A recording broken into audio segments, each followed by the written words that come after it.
যে কোনো সময় চূড়ান্ত ঘোষণা আসতে পারে নবম পে স্কেল বাস্তবায়নে। এরই মধ্যে বিভিন্ন পর্যায়ে একাধিক বৈঠক করেছেন অর্থমন্ত্রী।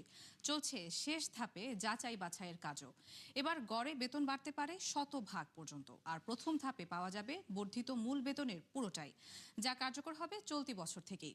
বিশ্লেষকরা বলছেন, বেতন বাড়ানো যৌক্তিক হলেও অর্থনৈতিক টানাপোড়েনে বাড়তি চাপে পড়বে সরকার। রাকিব আল জাবেদের রিপোর্ট।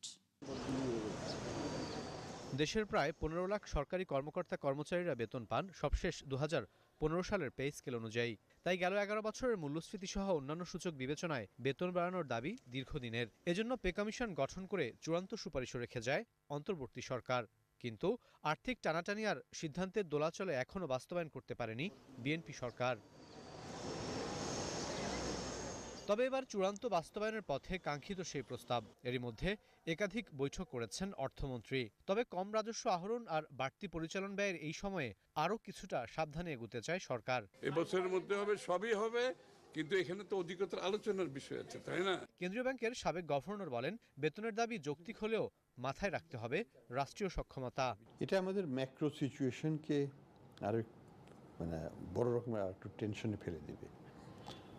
প্রথমত যেটা হচ্ছে যে বাড়ানোর যৌক্তিকতা নিয়ে আমরা প্রশ্ন করছি না। আমরা কি কতখানি অ্যাফোর্ড করতে পারবো, বাজেটের মধ্যে অ্যাকোমোডেট করতে পারবো, যেটা ব্যাংকিং খাত থেকে ঋণের মাত্রা আরও বেশি বাড়িয়ে না ফেলে। মূল চ্যালেঞ্জটা তো হলো আর্থিক সক্ষমতা সরকারের আর্থিক সক্ষমতা আছে কি না এইটার বিবেচনা আসলে সরকারকে তো করতেই হবে। তাদের এই বেতন বৃদ্ধিটা কোনভাবে করলে আমাদের আর্থিক যে সীমাবদ্ধতা আছে তার ভিতরে এটাকে ধারণ করা যায়। কারণ আমরা একই সাথে শৃঙ্খলা যেটা আনতে চাচ্ছি, এর সাথে IMF এর চুক্তি আছে, ওইটা নেগোসিয়েশন হবে। নবম কমিশনের প্রস্তাব অনুযায়ী সবচেয়ে বেশি ১৪৪% পর্যন্ত বেতন বাড়তে পারে ২০তম গ্রেডে। এছাড়া দ্বিগুণের উপরে বা ১০৫% প্রস্তাব করা হয়েছে প্রথম গ্রেড বা সচিবদের বেতন। এর ফলে বাড়তি ১,০৬,০০০ কোটি টাকার দরকার পড়বে পুরোপুরি বাস্তবায়নে। তবে সে অর্থের আংশিক যোগান হিসেবে বাজেটেও রাখা হয়েছে বড় অঙ্কের থোক বরাদ্দ, যা দিয়ে প্রথম বছরে অন্তত মূল বেতনের শতভাগ যোগান দিতে চায় সরকার।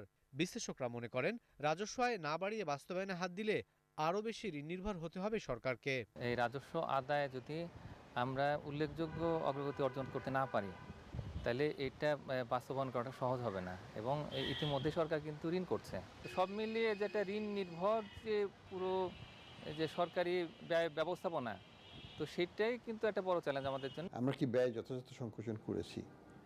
বাংলাদেশের মতো দেশে এই ৬০টা মন্ত্রণালয়, এই ১০০-র মতো সেক্রেটারি সাহেব, তাদের জন্য সিকিউরিটি গার্ড, তাদের জন্য গাড়ি কয়েকটা করে ব্যবস্থা করা, এগুলো কি আমরা অ্যাফোর্ড করতে পারি? ব্যয় সংকোচন না করে তাহলে টাকাটা আসল জায়গায় তো যাবে না। চলতি অর্থবছরে শুধু বেতন ভাতা বাবদ বরাদ্দ রাখা হয়েছে ৮৯,০০০ কোটি টাকার উপরে, যা আরও বাড়বে নতুন পে স্কেল কার্যকর হলে।